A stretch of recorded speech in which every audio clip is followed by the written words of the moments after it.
नमस्कार, मी प्रज्ञा पोवे.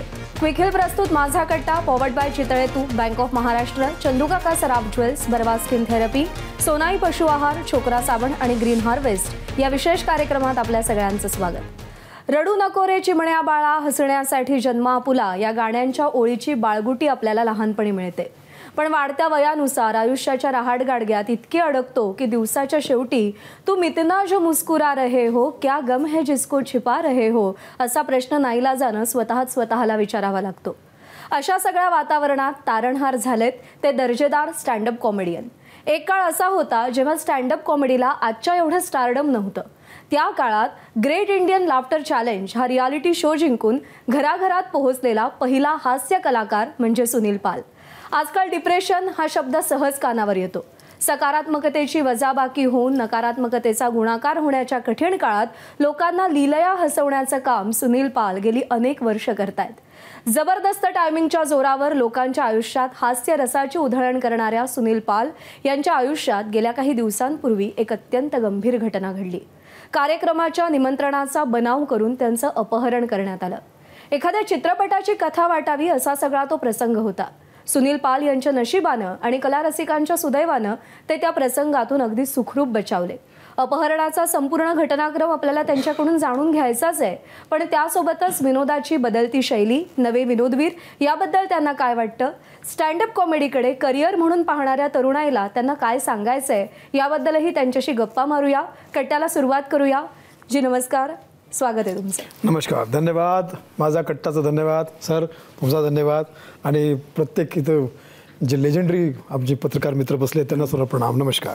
आणि आपल्या दर्शक मायबापांना प्रणाम. सुनीलजी, कुठल्याही कलाकाराच्या बद्दल होऊ नये असा प्रकार की तुम्हाला बोलवलं कार्यक्रमाच्या निमित्तानं आणि नंतर तिकडं काय घडला नेमका प्रकार? 20-25 आता लाफ्टरचं पुढच्या वर्षी 20 वर्ष होईल. त्याच्या आधी 4-5 वर्ष म्हणजे 25 वर्षाचं करिअर असताना मी जागोजागी गेलो.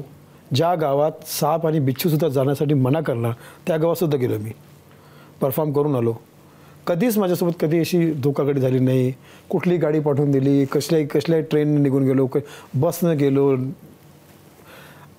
कसे करून कार्यक्रम करायचा हाच उद्देश असायचा. यावेळी हरिद्वारचं नाव घेतलं त्यांनी, हरिद्वारचं, की सर आपका शो हरिद्वार में करना है. तर हरिद्वारचं नाव घेऊन ऐकून माणसाला बरंच वाटलं की बाबा हरिद्वार कार्यक्रमही होईल आणि आपला शोही होईल आणि पूजाही होईल. तर ठीक आहे, आपका पेमेंट क्या होगा. पेमेंटमध्ये भांडता येत ते लोक, नाही सर जादा आहे, कम कीजिए, म्हणजे असं एकदम जेन्युअन. का ठीक आहे. मग नंतर तिकीटसाठी कसं येणार तुम्ही त्या एक दिवस आधी बिहारमध्ये दरभंगामध्ये होतो. तर ठीक आहे, तुम्ही तसं. मी पोहोचलो, दिल्लीला पोहोचलो. दिल्लीला त्यांनी गाडी पाठवली, गाडीमध्ये बसलो. ते गाडी एका जागी थांबली. त्यांनी म्हटलं की दुसरी गाडी तुम्हाला आहे ना, ही आता यांच्याशी आमचं भांडणं झालं, जमत नाही, तुम्ही दुसऱ्या गाडीमध्ये बसा. दुसरी गाडी आहे, त्या दुसऱ्या गाडीमध्ये 2 लोक होते. ते सुद्धा रस्त्यामध्ये माझ्याशी प्रेमाने बोलायचे, खूप चांगल्या गोष्टी करायचे. सर आपका फॅन हो, आपका वो फिल्म देखा, वो फिल्म देखा. आणि 1-1.5 तासानंतर ते त्यांनी आपलं गाडी थांबवली. समोर एक दुसरी गाडी आली, त्यातून 2-3 मुस्टंडे निघाले. त्या बाजूला माझ्या इकडे या बाजूला एक बसलं, या बाजूला डोक्यावर चेहऱ्यावर कपडा टाकला. आणि मग ते त्यांचं रूप सुरू झालं की तू किडनॅप हो गया, तू ये हो गया, अब तेरा देख तेरा काम खत्म हो गया है, तेरी सुपारी ली हमने बेटा ये. आणि शिवी गाडी, सर आमच्याकडे बंदूक आहे, आमच्याकडे चाकू आहे, आमच्याकडं जहरचं इंजेक्शन आहे, विषाचं इंजेक्शन आहे, असं त्यांचं. आणि मला लेट जाओ, गाडी में लेट जाओ, मुंह मत दिखाओ, किसी को दिखना नीचे. हालांकी रात्रीचं 11-11:30 झाले होते. इकडून तिकडून ते करून कुठं तरी ते घेऊन गेले रूममध्ये मला. आणि मला सांगितलं की तू आता तेरा हो गया कब, बोला अभी बता क्या करना है. तो मला अभी मुझे ऐसी वक्त छोड़ दो, तुमको जो चाहिए बता दो. बोले नाही ये है वो. तरीसुद्धा त्यांनी सकाळपर्यंत ठेवलं मला. आणि सकाळी विचारलं किती देणार, काय देणार. तर 10 लाखामध्ये गोष्ट ठरली. नाही, पण पहिली गोष्ट अशी की ज्यांनी तुमच्याशी कॉन्टॅक्ट केला कार्यक्रम ठरवण्यासाठी, तो कुठून आला होता? का असंच कोणीतरी फोन केला? मी सांगितलं ना, 25 वर्षामध्ये असे रॅन्डम कॉल मला 5,000 आले असतील. त्यातले 1000 शो करून चुकलो मी. कशाची कुठंच भीती नाही. कुठेही गेलो जंगला. आम्ही हे तर खूप मोठं शहर सांगितलं ना, हरिद्वार. ज्या गावाचं नाव मी कधी ऐकलं नाही, आपल्या जिल्हा आपल्या माहितीमध्ये किंवा आपल्या याच्या नक्षामध्ये सुद्धा नसेल, अशा गावात सुद्धा मी गेलो करायला. रात्रभर ट्रॅव्हलिंग केली, कधीच नाही असं कोणाला माहिती की हे होणार म्हणून. तर हे घडलं. नंतर पण मग जेव्हा पहिल्यांदा त्यांनी हे सांगितलं की ते इकडे तिकडे येऊन बसले, मग त्यावेळेला म्हणजे तुम्हाला कळलं, वाटलं का की खरंच आपल्याला पळवतायत, काही गंमत चालली आहे? नाही, जसं ते बसले नाही त्यांनी तसं केलं नाही. सर्व माझा मोबाईल हिसकला. मोबाईल हिसकल्यानंतर मला कळलं की बाबा काहीतरी आहे ना ते. आणि ते एकदम सक्ती सुरू झाली की बिलकुल मला पकडून झोकवून टाकलं. बिलकुल जो है इधर मत देखना, उधर मत देखना, ये मत उधर मत देखना, अभी हमारे पास बंदूक भी आहे, चाकू. ते शिवी गाडी सुद्धा करू लागले. तर मला समजलं की बाबा आता इथं आपण आर्टिस्ट माणूस आहोत, शरीर आपली मेन इन्स्ट्रुमेंट आहे. आपण कुठलेही काही हावभाव केला, उद्या चालून हात तुटला, पाय तुटला, तर आपण आयुष्यभर मंचावर जाऊ शकणार नाही. आता चुपचाप यांना सहन कर आणि काय हे बोलतात, काय नाही बोलतात, काय त्यांची मर्जी आहे हे जरा ऐकून घे, असं समजूनच मी पुढं वाढलो. ते मग डोळ्यावर पट्टी बांधून एका घरामध्ये घेऊन गेले. 15-20 मिनटानंतर ड्रायव्हिंगच्या नंतर 2 सीड्या चढल्या. एक छोटासा रूम टाईपचा होता, त्याच्यामध्ये एक पलंग होता, गाद्या होत्या. आणि आता मला माहीत पडतं ते बिछायत केंद्र आहे. ते आता माहीत पडलं, छोटासा बिछायत केंद्र बँकवेट हॉल आहे ते. आणि 8-10 मुस्टंडे होते. कोणी इथं झोपलेलं, कोणी इथं दारू पित आहे, कोणी काय, असंच तर चालू होतं. एनिवेज ते सकाळी त्यांनी मला सांगितलं की बाबा तू 10 लाख रुपये देशील का? तर म्हणलं ठीक आहे. तो फिर करेगा क्या, पुलिस में जाके बताएगा क्या? मी म्हणलं बाबा मी कोणाला सांगणार नाही, तुम्ही लगेच मला सोडून द्या, लगेच मला सोडून द्या, मी पैशाचा इंतजाम करतो. कोणाला सांग कसं करणार हे सगळं. तर गोष्ट ठरली की बाबा मी काही ATM कार्ड नाही, पेटीएम कार्ड काही कुठलं कार्ड ठेवत नाही मी. आणि दिल्लीमध्ये माझा एकही मित्र असा नाही की जे एवढी मोठी रक्कम मला देऊ शकणार. मला माझ्या मुंबईच्याच मित्राकडनं घ्यावं लागणार. तर श्रवण गुप्ता माझा मित्र आहे, आरिफ माझा मित्र आहे, अविराज माझा मित्र आहे. त्यांना मी फोन केलं आणि वेगवेगळे कारणं सांगितली. माझा मोबाईल त्यांच्याकडेच होता, फक्त फोन करायसाठी ते द्यायचे. ट्रान्झॅक्शनमध्ये लेट झालं कारण त्यांना माझ्या मित्रांकडून श्रवण गुप्ताकडून पैसे मागून मग त्यांना कुठंतरी ते ॲडजस्ट करायचं, कारण जेन्युइन काम तर नव्हतंच ना. त्याच्यामध्ये एक ट्रान्झॅक्शनमध्ये 1.5-2 तास लागायचे त्यांना. करता करता 5:30 झाले. तोपर्यंत घरच्या लोकांना शंका आली की बाबा पैसे कशाला मागवतो. श्रवणनी माझ्या बायकोला सांगितलं, माझ्या मिसेसनी 2-4 लोकांना, मग पोलीस स्टेशनमध्ये गेले. हे पोलिसांचा फोन यायला लागला त्या मोबाईलवर. आणि ते घाबरले असतील बहुतेक. तर 10 लाख न घेता 8 लाख घेऊन त्यांनी मला सोडून दिलं 5:30-6 वाजता मेरठ हायवेवर. नंतर आणखीन एक दोघांच्या मुश्ताक खान, गदरचे ॲक्टर आपले मुश्ताक खान. त्याच्या आधी मला वाटतं अरुण बक्षीसोबत सुद्धा झालं असेल. त्यांचा नेक्स्ट टार्गेट शक्ती कपूर होता, शक्तीजी होती त्यांची. तर ते एक तुकडी होती, त्यांचं कामच हे होतं अपहरण करणं, किडनॅपिंग करणं. पण ते त्यांना मी सुद्धा कंप्लेंट करणार नव्हतो, पण ते माझ्या मिसेसनी पोलीस स्टेशनमध्ये जाऊन हिंमत दाखवली. आणि ते गेम उलटं सुद्धा पडू शकत होतं ना, की तुम्ही पोलिसांना सांगितलं आहे तर ते सर्व किडनॅपर्स, क्रिमिनल माइंड्स, उद्या काही बरं वाईट झालं असतं. तर पण देवाच्या कृपेनं, तुमच्या सर्व आशीर्वादाने, सर्वांच्या आशीर्वादाने, आईच्या सर्वांच्या कृपेनं आज ठीक आहे.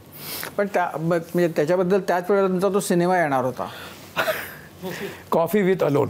आहे का, कॉफी विथ अलोन. तो सिनेमा एक डिप्रेशनची कहाणी आहे, तो मी बनवला. पण लिमिटेड थिएटरमध्ये लावण्याचा माझा प्लॅन होता. 21 तारखेला तो सिनेमा मी प्रीमियरसोबत रिलीज केला आणि 22 तारखेला एका सिनेमामध्ये अजून दाखवला होता. अजून माझे पुढचे प्लॅन होते पण ते काही जमलं नाही. 22 तारखेला सिनेमा संपला तो माझ्या मते. आणि हा अपहरण झालं माझं 2 तारखेला. म्हणजे 10 दिवसानंतर मी कशाला करणार त्याचं प्रमोशन.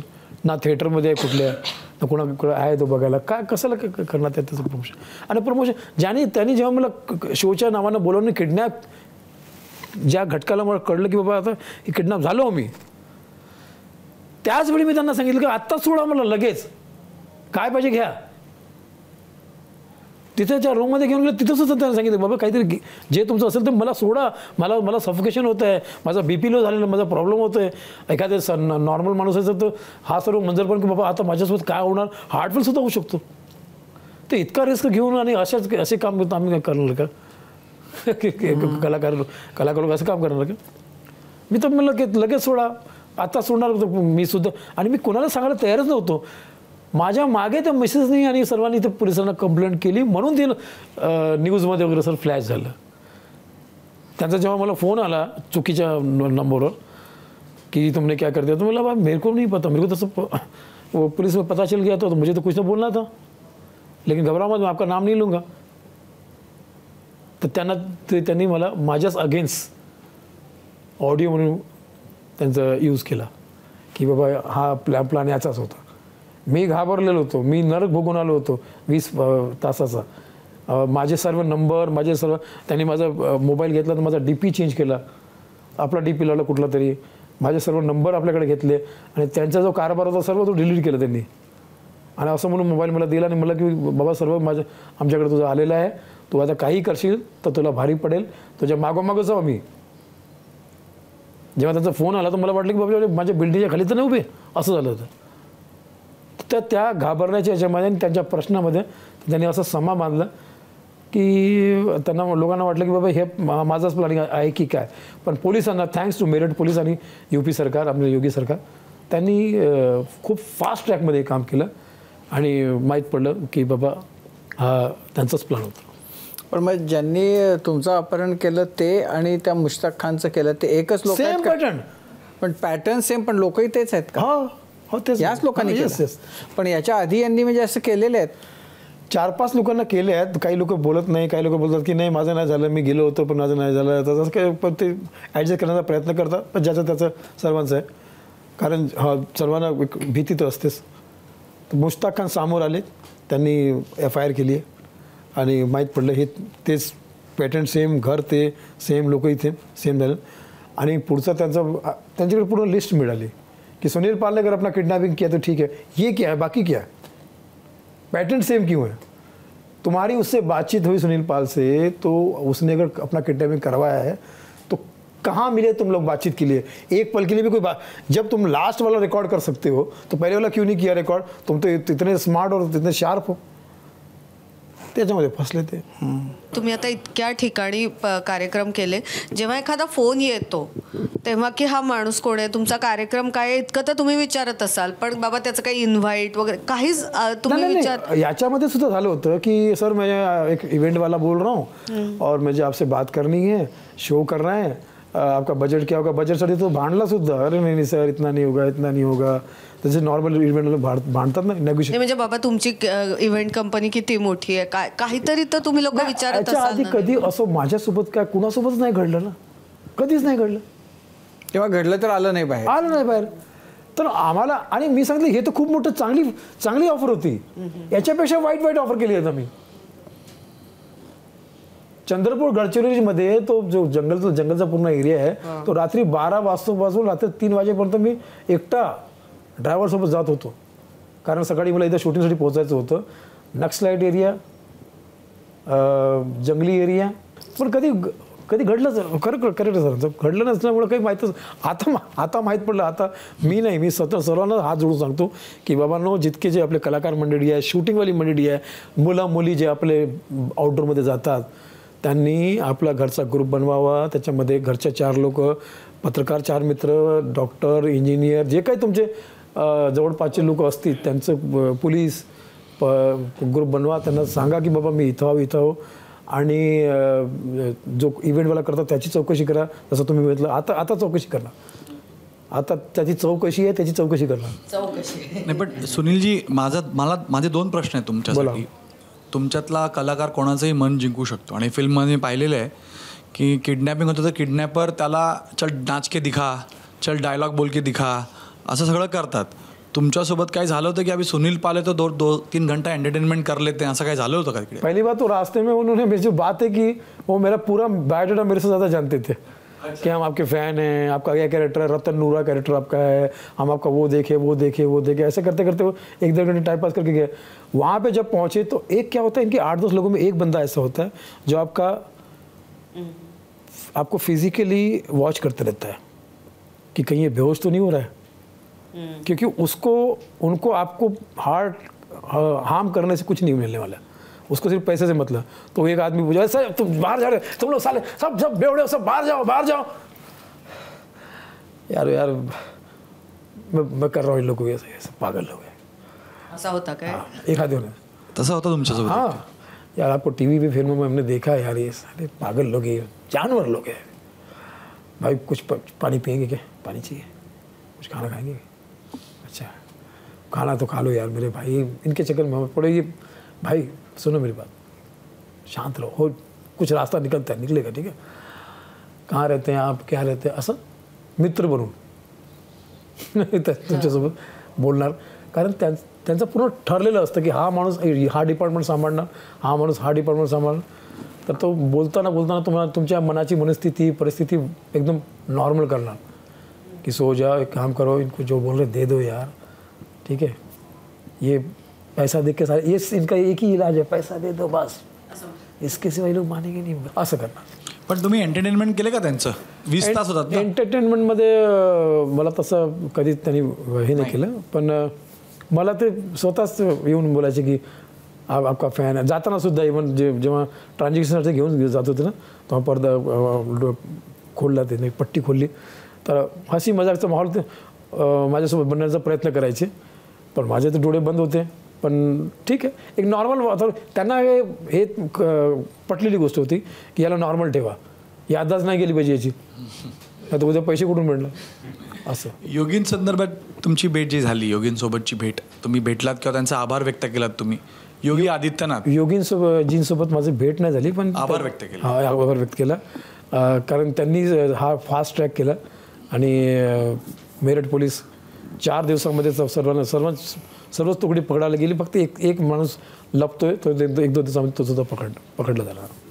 तुम्हाला असं कधी वाटलं नाही त्यांनी जेव्हा पैसे मागितले आणि मग तुम्ही दिले, नंतर असं वाटलं की आता पैसे दिलेत पण हे लोक मला सोडतील की नाही सोडतील? बिलकुल असेच विचार होते, म्हणून त्यांना मी घटक्यामध्ये सांगायचं पण मग बाबा त्यांनी सोडलं तेव्हा काय, कसं जीवाला पण माझा गळा काम करत नव्हता आणि तोपर्यंत न्यूज फ्लॅश झालेली होती.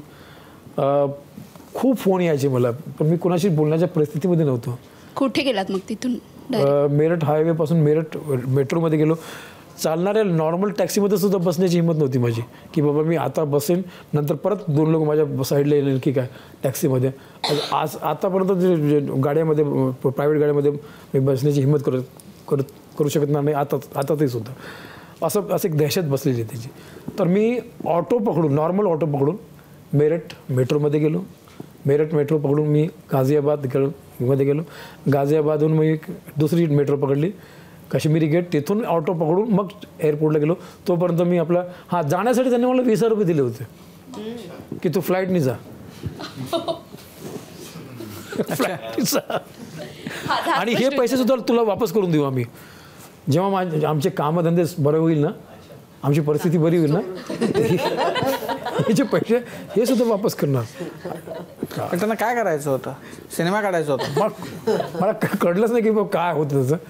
पण रात्री 2:30 वाजता जेव्हा मी घरी पोहोचलो तर मुंबई पोलीस माझ्या घरीच होती, घराच्या आसपास आली, लवकरच आली, जेवत होतं तेव्हा आली आणि मला सांत्वना दिली त्यांनी. माझा बयान लिहिला त्यांनी. आणि त्या दिवसापासून आतापर्यंत मुंबई पोलीस माझ्या नेहमीच टचमध्ये आहे आणि मोमेंटमध्ये मला विचारतात की बाबा ठीक आहे ना सर्व. इथले पोलीससुद्धा आणि तिथले मेरठ पोलीससुद्धा. मेरठ पोलीस स्पेशली इथं आली, मला तिथं यावं नको पाहिजे म्हणून तिथे आली, तर असंच त्यांना सपोर्ट केलं. कसं पकडलं, काय सांगितलं तुम्हाला त्याबद्दल? CCTV फुटेज, ते एका सोनाराच्या दुकानामध्ये काहीतरी सोनं काही विकत घेत होते ट्रान्झॅक्शन करून आमच्याकडून, त्या CCTVमध्ये दिसले. ते मला वाटतं ते सर सुरुवात जेव्हा गाडीपासून झाली, एअरपोर्टपासून गाडी, त्या गाडीचीच पर्ची कापली गेली तेव्हा CCTVमध्ये त्याचा माणूस दिसला असेल. आय डोंट नो कुठल्या कॉन्फिडन्समध्ये हे सर्व करतात. हा जोडून निवेदन बाबा काय, जर आपली युवा मंडळी किंवा असे यूथ आपला असं फालतुगिरीमध्ये जर जात असेल तर हा जोडून सांगतो, तुम्ही आपल्या आईवडिलांना, आपल्या परिवारच्या लोकांना खूप त्रास देणार. याचं फक्त एकच आहे, तुम्ही जेलमध्ये जाणार आणि सजा होणार तुम्हाला. कारण हे आजच्या जमान्यामध्ये पॉसिबलच नाही. कुठे ना कुठे CCTVमध्ये एक कुठून तुम्ही फसणारच. चंद्रपूरमध्ये तुमचं सगळं बालपण आणि हे गेलं, तर तिथून ते मुंबईपर्यंत तुमचा प्रवास कसा झाला? चंद्रपूर डिस्ट्रिक्टमध्ये मुरसा एक छोटासा गाव आहे, तिथे माझा जन्म झाला. मुरसा टू मुंबई मुकाम मू का काम और मुकाम मला असं मू माझ्यामध्ये चाललेलं. तर 1975मध्ये इमर्जन्सी लागली होती. त्या इमर्जन्सीमध्ये जन्माला आलो मी. अच्छा. इमर्जन्सीमध्ये जन्माला आणि लोक जन्माला 9 महिने घेतात. मी 2 मे पैदा व्हायचा. 2 मे 1 मेला मजदूर दिवस असतो. 2 मेला हा मजदूर जन्माला आला. आणि शोले पिक्चर आली होती त्यावेळी 75 मध्ये शोले पिक्चर. त्या दिवसापासून आतापर्यंत मला तकदीर माझा लक म्हणतो की शोले बेटा इधर का शोले उधर का शोले कहीं का भी शोले. आणि तसं सुरू झालं. लहानपणापासून सिनेमा बघण्याचा छंद होता. आमच्या घराच्या आजूबाजूला 3 टॉकीज होते. बल्लारशा सिटीची गोष्ट करतो, आमच्या तहसीलचं. बल्लारशा हा आंध्र प्रदेशचा लास्ट स्टेशन. महाराष्ट्र तुम्ही बघू शकता, मी महाराष्ट्र सुद्धा दिसतो. आणि इकडे माझ्याकडे नाकोनिमित्ता प्रेम होणं ठीक आहे. हे नुसतं आत्ता म्हटलं असं का काही त्यात नाकोनिमित्ता प्रेम होणं मतलब आय लव्ह यू. हो. अच्छा. हा तेवढं बरं शिकलं. तर दिलीप टॉकीज, श्री टॉकीज बल्लारशामध्ये आणि सुभाष टॉकीज ही माझी फेवरेट तीर्थस्थळ. म्हणजे मी घरातून निघायचो, अर्धी शाळा केली की नाही केली, टॉकीजच्या आजूबाजूला फेऱ्या मारायचो. ते पोस्टर बघलं, मिथुन चक्रवर्तीचं पोस्टर, बच्चन साहेबांचं पोस्टर, त्याच्यामध्ये मला एक तृप्ती मिळायची मला. गाणी तिकडं शब्बीर कुमार साहेबांची, पर्वतों से आज मैं टकरा गया, तुमने दी आवाज लो मैं आ गया. बेताब. ते कधी कधी कॅसेट फसायची सुद्धा. पर्वतों से गया तुम. मला सुरुवात शब्बीर कुमार झाली, समाप्त महाबली खाली. तर असं ते चालू असायचं.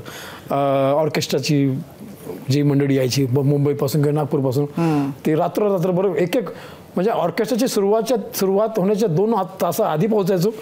ती गाडी आली की त्याचं सामान कसं उतरतं, ते कसे दिसतात ते लोक, कसे आता काय तयारी करतात, नंतर ते सर्व एक मला पॅशनेट करायचं, ते बघायचं मी. आणि त्यातून हा छंद जन्माला आला, निर्माण झाला असं मला वाटतं. आणि मग नंतर मी सुद्धा ऑर्केस्ट्रामध्ये, छोट्या ऑर्केस्ट्रामध्ये काम करायचो. पैसे वगैरे मिळायचे नाही, पण एक छंद होता.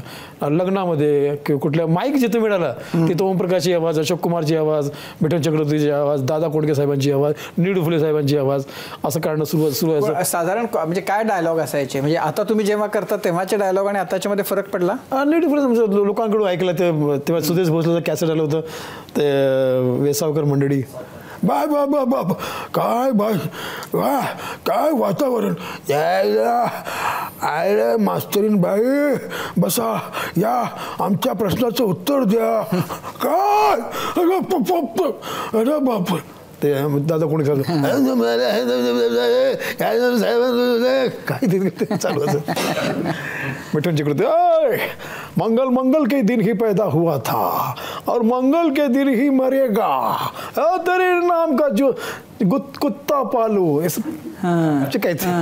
पण आपण पुढे जाण्याच्या आधी त्यावेळेला हे जितक्या आवाजामध्ये खूप वैविध्य असलेली अशी इंटरेस्टिंग कॅरेक्टर्स, आता तशी तुम्हाला सापडतात आत्ताच्या ऍक्टर्स मध्ये? जरी सापडली तरी सुद्धा काय ना, एक जे लाईव्ह ऑडियन्स आहे ना, ती एक वेगळीच ऑडियन्स आहे. ते त्यांचं ते 80-90 मध्येच थांबली अजूनही. अच्छा. आजही तिथं मकरंद अनासपुरे, अशोक सराफ, लक्ष्मण बेर्डे. वातावरण तापलेलं वाटतं बाबा. हा बसतो की काय, हे महेश, अरे वाचव रे बाबा, अरे मेलो की काय, अरे बापरे, अरे बापरे, सारखं त्या झाडा कसं जातो की बाबा. तर आजही म्हणजे हेच आहे, ऐकायला तयार आहे. तुम्ही जर मी आता वरुण धवन काढणार, शाहिद कपूर, तर लोकांना इंटरेस्ट नाही त्यामध्ये. का कोणाच ठाऊक. आधीचे वाईट नाहीत, पण लोकांना अजूनही ते शत्रुघ्नच पाहिजे. जली को आग कहते हैं, बुझे को राग, जिस आग से बारूद बने उसे राजीव खांडेकर कहते हैं. असं ते चालू असतं. तर त्याच्यामुळे काय ते माझं एक ऑब्झर्वेशन आहे की लाईव्ह ऑडियन्स मिक्स असल्यामुळे त्यांना माहितीच्या गोष्टी जास्त आवडतात. अच्छा. आजही शब्बीर कुमार शानू, उदित नारायण, अरिजित आतापर्यंत त्याच्याकडे पूर्णतः पोहोचलाच नाही अजून. आणि हे सर्व कलाकार म्हणजे जे नवीन कलाकार. तर ॲज अन परफॉर्मर मला ह्या गोष्टी वेगळ्या वेगळ्या वाटतात. तर मी आजही जिथे करतो त्या आपल्या जुन्या गोष्टीच लोक पसंत करतात. पण मुंबईला आला आणखीन जेव्हा लाफ्टर चॅलेंज जिंकलं बरं, त्यावेळेला ती तशी पहिली स्पर्धा होती. हो. आणि म्हणजे ग्रामीण भागातला मुलगा मुंबईमध्ये येतो, भारतभरातल्या स्पर्धकांशी स्पर्धा करून ज्याच्याबद्दल कॉमेडीच्या बद्दल म्हणजे लोक करत होते, मिमिक्री होत होती, पण मिमिक्रीच्या पलीकडे जाऊन काहीतरी करायचं होतं याच्यामध्ये, ती जिंकतो. तर त्यानं कसं आयुष्य बदललं? तो शो जो होता ना सर, तो शो तो the great Indian laughter challenge म्हणजे आमच्या आयुष्यामध्ये वरदान म्हणून आला. त्याच्यातले म्हणजे जजेस तर त्यावेळी लेजंड होतेच, त्यात भाग घेणार सुद्धा आज लेजंड्स आहे. भगवंत मान पंजाबचे मुख्यमंत्री झाले, Raju Srivastava the great performer, Ehsan Qureshi, नवीन प्रभाकर, असे सर त्यातली मंडळी एक म्हणजे एक अध्याय झाला. मग आपण म्हणतो ना की सुरुवातीला दूरदर्शनमध्ये समाचार 15 मिनिटाचे यायचे, आता समाचाराचे 15 चॅनल आले. तर तसं ते विभाग झाले की बा हा नवीन प्रभाकर टाईप, हा सुनील पाल टाईप, हा भगवंत मान टाईप, असं झालं ते. तर आयुष्य बदललं 100%, 100 पटीनं जास्त आयुष्य बदललं. मुंबईमध्ये जेव्हा मी आलो होतो तर स्वतःचा पाय ठेवण्याची जागासुद्धा स्वतःची नव्हती. फुटपाथमध्ये चायच्या दुकानामध्ये काम करायचो, त्या चायच्या टपरीवर ॲज अ फटका बॉय. पण तेव्हा मला माहीत नव्हतं की चहा विकणाऱ्याला पुढं जाऊन मोठा सन्मान मिळणार वगैरे, तेव्हा माहीत नव्हतं. मी डॉली चायवाल्याबद्दल बोलतो, तुम्ही काय आम्ही पण डॉलीबद्दल आम्ही तेच, आम्ही दुसरं काहीच नाही. खरं सांगा. नाही तर नसतो एक शहा तिथे पोहोचे काय तिथे नागपूरचा. तर बदलाव खूप झाला. कुठल्या चहाच्या दुकानात काम करत होता? एक खूप ऐतिहासिक जागा आहे सांताक्रूजमध्ये. तिथं शमशानभूमी सुद्धा आहे, हिंदू मुस्लिम कब्रस्तान सुद्धा आहे आणि ख्रिश्चन सिमेटर सुद्धा आहे. असे तीनही जिवंत मेलेले लोक आजूबाजूला राहतात. तिथे मी अर्धा जिवंत अर्धा मेलेलं माझी स्ट्रगल सुरू झाली. पण त्या जागेला मी आपलं आईच समजतो त्या जागेला, आणि महाविद्यालय समजतो त्या गोष्टीचं, की तिथे मी चहाच्या दुकानामध्ये काम करत असताना जे ग्राहक यायचे, टपोरी आला, हे चले कटिंग दे कटिंग दे कटिंग दे, और सुन लड़की को भी लाया 2 कटिंग कर, उसका कटिंग का भी कटिंग कर, एक कटिंग में फुल सेटिंग. स्ट्रगलर यायचे, एक्टिंग दे एक्टिंग, मला एक्टिंग उधर कहीं मिलेगी नहीं, एक कटिंग. गुजरात ए बापू ए बेटा बेटा बेटी दे, मला बेटा बेटी घ्यायचं, बेटी मतलब 2 चाय. असे ते कॅरेक्टर ते. तर ते जे येणारे जे ग्राहक असायचे ते माझे गुरु असं मी समजतो. त्याच्यामध्ये बरं काही शिकायला मिळालं. तिथूनच मी स्ट्रगल करायचो. समोरच्या गॅरेजमध्ये माझा केअर ऑफ नंबर, तर बाजूच्या सिगरेटच्या दुकानात म्हणजे सिगरेटची खाली पाकिट असायची ना, ते सर तोडून फोडून त्याचे कार्ड बनवायचो मी. ते समोर म्हणजे मागच्या जागी जे पांढरी जागा असेल त्याच्यावर सुनील पाल स्टँडअप कॉमेडियन ॲक्टर, अच्छा, आणि नंबर केअर ऑफ टाक टाक. तर तो म्हणायचा, अरे परवा तुझा एका शोसाठी फोन आला होता रे. तो कधी है शो? परवाच होता. तो मैंने आपको मैंने केयर ऑफ नंबर के लिए नंबर दिया. हाँ तो तेरा केयर ऑफ करके रखा है ना हमने, पूरा केयर ही ऑफ कर दिया था उन्होंने. तो असं ते मिक्स मॅच चाललेलं होतं.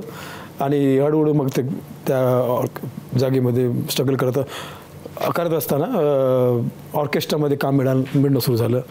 हळूहळू लोकांकडं काम वाढत गेलं, दोस्ती वाढत गेली, मित्रता वाढत गेली. हळूहळू किरायाचा छोटासा रूम घेतला त्याच गल्लीमध्ये. 11-12 वर्ष तिथं होतं, 10 वर्ष होतं. 10 वर्षामध्ये 15 रूम बदलले मी. 11 महिन्याचे असताना काही अर्ध्या तास बदलावं लागलं, कारण किरायाचा जुगाड व्हायचा नाही, तर ते काढून द्यायचे ते लोक. तर असे मग लाफ्टर चॅलेंज नंतर ते मध्ये मध्ये फिल्म स्टार शोसुद्धा आले माझ्याकडं. महेंद्र कपूर साहेबांनी मला घेऊन गेले. महेंद्र कपूर ओळखतात तुम्ही? एकमात्र सिंगर आहे ज्याने भारत आणि महाभारत सर्वांची दोघांची गाणी जास्त गायली. महाभारतची सुद्धा गाणी महेंद्र कपूरच गायली, एकदा मी घरात भांडी घासत होतो, बॅकग्राऊंडमध्ये महेंद्र कपूरचं गाणं महाभारतचं, वचन दिया सोचा नहीं होगा क्या परिणाम, सोच समझ कर कीजिए जीवन के हर काम. घर के सारे काम करते पापा जी का गाना मुझे सुनाई दे रहा था और करना पड़ा था, और वरना पापा जी कहेंगे इसके आगे होगा महाभारत. तर शांती से करू का. त्यांच्यासोबत मला विदेश टूर करायचा चान्स मिळाला. पण आता सोनू निगम साहेबांसोबत, सोनू निगमजी सोबत मी 3 महिने ॲब्रॉडमध्ये होतो. मग लगानचा वर्ल्ड टूर, आमिर खान, लगानचा स्टेडियम शो असायचा. आमिर खान, ऐश्वर्या राय, प्रीती झंटा, अनिल कपूर, फक्त मीच एकटा अननोन आर्टिस्ट, तो सुद्धा 20 मिनटं परफॉर्म करायचा तिथे. आणि बाकी सर्व मंडळी, ऑडियन्ससुद्धा आणि कलाकार मंडळी असे, या विंगला आमिर खान उभा आहे, या विंगला ऐश्वर्या राय उभी आहे. आणि माझा परफॉर्मन्स 1.5 महिना तो टूर चालला. सलग त्यांनी माझा बघितला आणि मला ॲप्रिशिएट करायचे ते. असं भाग्य मला लाभलं. त्याच्यानंतर मग 2005मध्ये लाफ्टर चॅलेंज, जॉनी लिव्हर साहेबांच्या घरचा संबंध होता. त्यांच्याकडून मला मेसेज आला की बाबा एक लाफ्टर चॅलेंज कार्यक्रम येतोय, तू जाऊन ऑडिशन देऊन ये. तर त्या स्टारच्या ऑफिसमध्ये मी गेलो आणि ऑडिशन दिलं. आणि मग नंतर बाकी माहीत आहे तुम्हाला. तुम्ही सांगितलं की वेगवेगळे आवाज, आणि तुम्ही सांगितलं की ते एक म्हणजे एका पिरियडमध्ये थांबले ते, त्याच्या पुढे आवाज काढता येत नाहीत स्टँडिंग कॉमेडियनला. परंतु गेल्या काही म्हणजे 2-3 वर्षात जर आपण बघितलं तर रजनीकांत, जॅकी श्रॉफ, अनिल कपूर यांनी कॉपीराईट घेतलेलं आहे की आमची ॲक्टिंग कोणी करायची नाही, आमचा आवाज कोणी काढायचा नाही. तर असे जर सगळ्या कलाकारांनी केलं तर स्टँडअप कॉमेडियनचं काय होईल?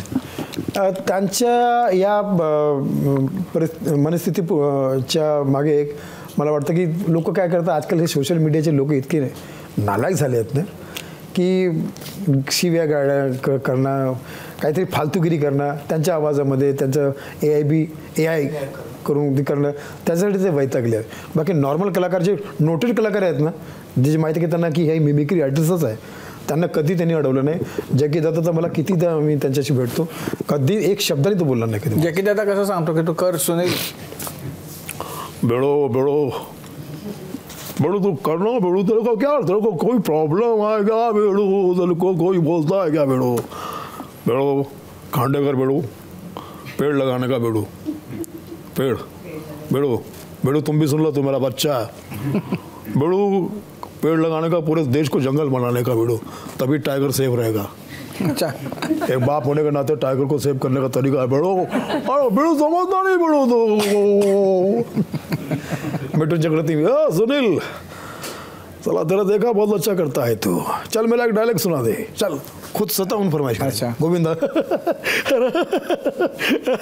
कमाल कर दे यार, अरे सुनो बहुत कमाल कर दे यार, सुनो मैं कैसा करता, सुनी सब सुनो मैं कहा सुना तो दो. आणि मैं क्या, जब मैं मिमिक्री, हम लोग हमारा ही मिमिक्री वालों में एक हमेशा रहती कि कोई और आवाज़ निकालो, ऐसी आवाज़ निकालो जो अभी तक किसी ने सुनी नहीं. तो मैं कुछ आवाज़ ऐसी प्रैक्टिस करता हूँ, दोस्तों में सुनाता हूँ. जैसे सत्यन कपूर की आवाज़ किसी ने सुनी नहीं होगी. राधा बहन विजय तुम्हारा ही बेटा है, कुंभ के मेले में बिछड़ गया था, आज आया है, इसे गले लगा लो, इससे पहले कि कुंभ का मेला फिर से आए और आपका बेटा बिछड़ जाए. सत्य को माहिती ना, रामू काका शोले मधला, रामलाल ये तस्वीर दिखाओ इन्हें, अगर बहादुर हो तो ये सवाल क्यों कि तुम मुझे मारना चाहते हो, काम जो मैं चाहूँ, दाम जो तुम चाहो. तुम्ही आता सत्यन कपूरचा आवाज काढून दाखवला. सत्यन झाला, संजीव कुमार झाला, आता आणखी 2 राहिले ना. ते कोण? अमिताभ आणि धर्मेंद्र. भाई देवियों सज्जनों, खांडेकर साहब इन दिनों जो जया जी है मुझसे झगड़ा कम करती है. जब से KBC आया है जया जी मुझसे झगड़ा है कम करती है, क्योंकि अब उसे पता चल गया कि मेरे पास ऑप्शन है और एक नहीं 4 ऑप्शन है. भाग्य रेखा भी है, लाइफ लाइन भी है. लाइफ लाइन की बात कर रहा हूँ मैं, आपको चलो गलत ना समझा प्लीज.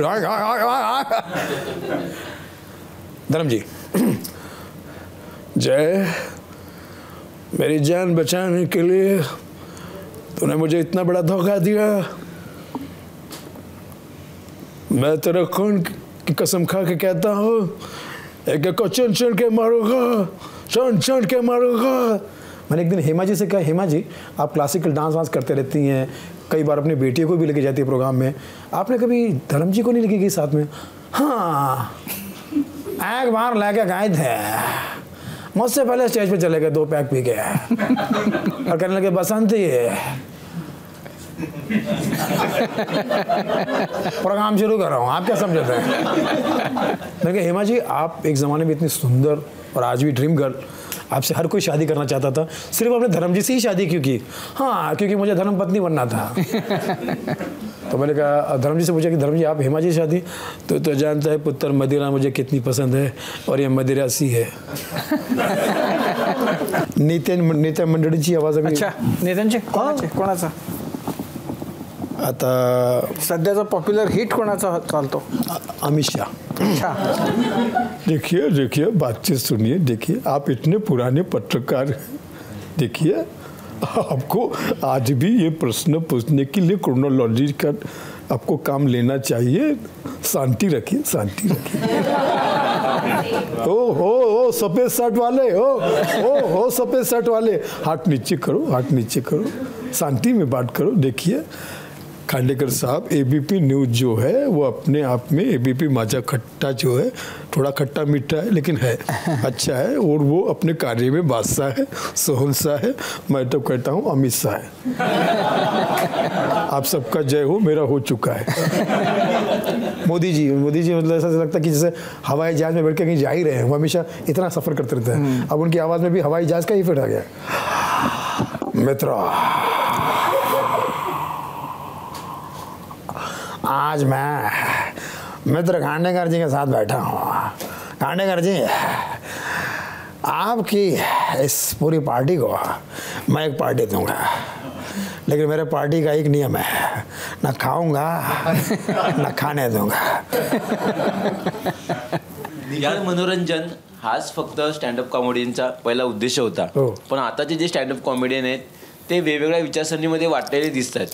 तर त्याबद्दल तुमचं काय मत आहे? कारण आताचे स्टँडअप कॉमेडियन त्यांच्या कॉमेडीपेक्षा किंवा त्यांच्या या कलेपेक्षा ज्या राजकीय वादामुळे चर्चेत राहतात त्याच कदाचित जास्त ओळखले जातात. तुमच्या प्रश्नाबद्दल उत्तर आहे त्या गोष्टीचं की निखळ मनोरंजन असलं पाहिजे. हम लोग 25 साल से कर रहे हैं, 20 साल से 25 साल से मैं कर रहा हूँ. राजू श्रीवास्तव जी करते थे, जॉनी लीवर जी करते हैं. कभी भी उन पर कोई केस नहीं हुआ, कभी भी किसी. हम तो नेता, मैं तो नितिन गडकरी साहब के सामने बोला, मैंने कहा नितिन गडकरी हमारे देश के सच्चे मार्गदर्शक है, क्योंकि जितने भी मार्ग हमें दिखाए वो इन्होंने दिखाए. बचपन में सिर्फ इन्होंने 3 ही फिल्में देखी थी, महेश भट्ट की सड़क, राम गोपाल वर्मा के रोड और इम्तियाज़ अली की हाईवे.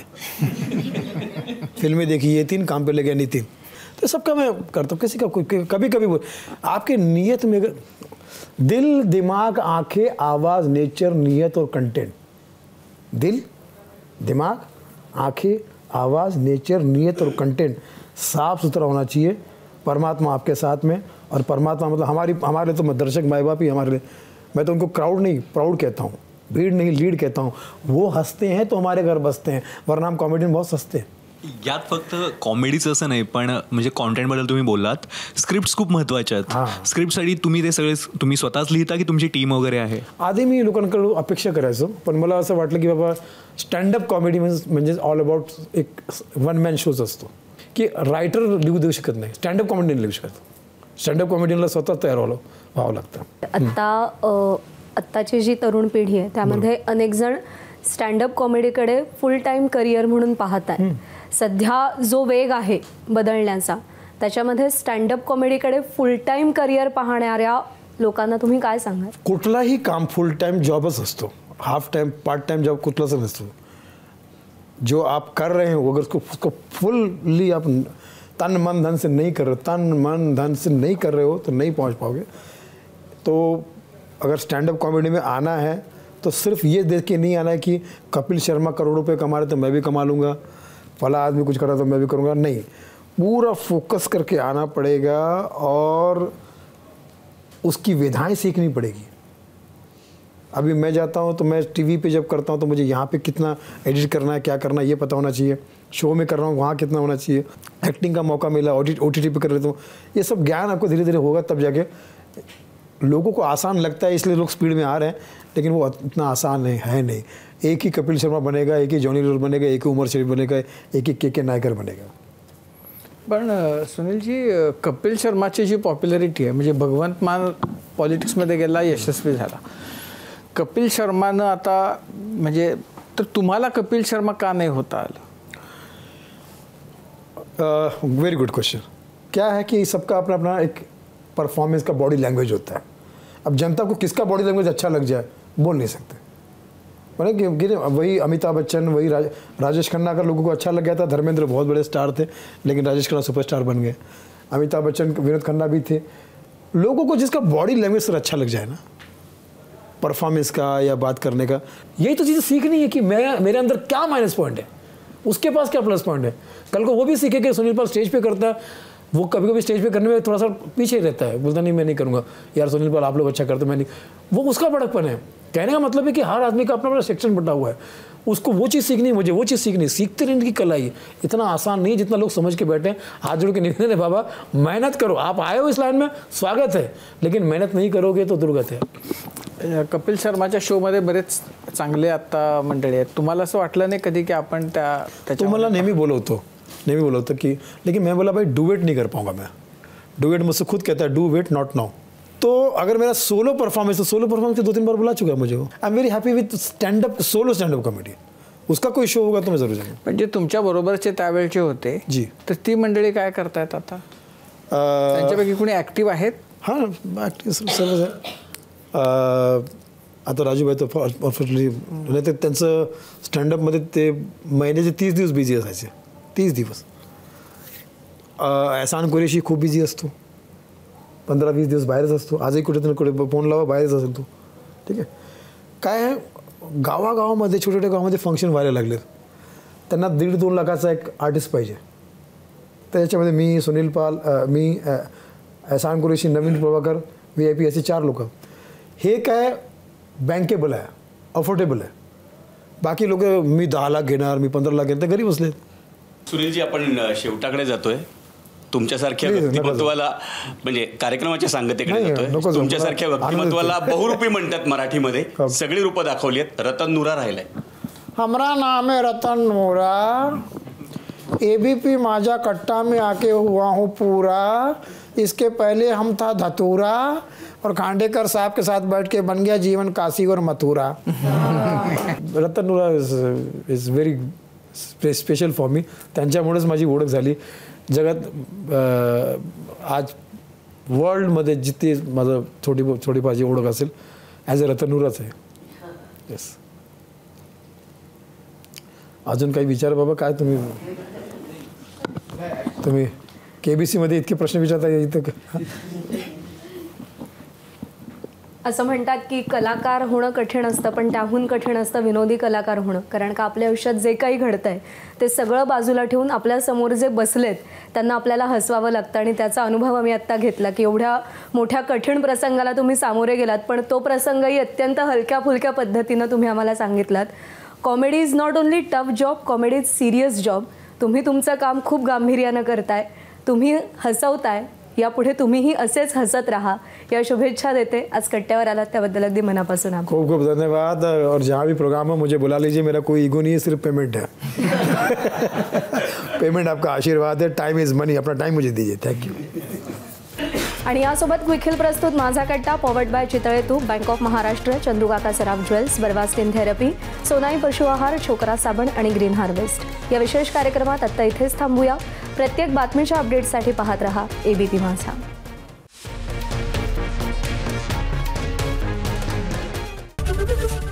ABP माझा, उघडा डोळे बघा नीट.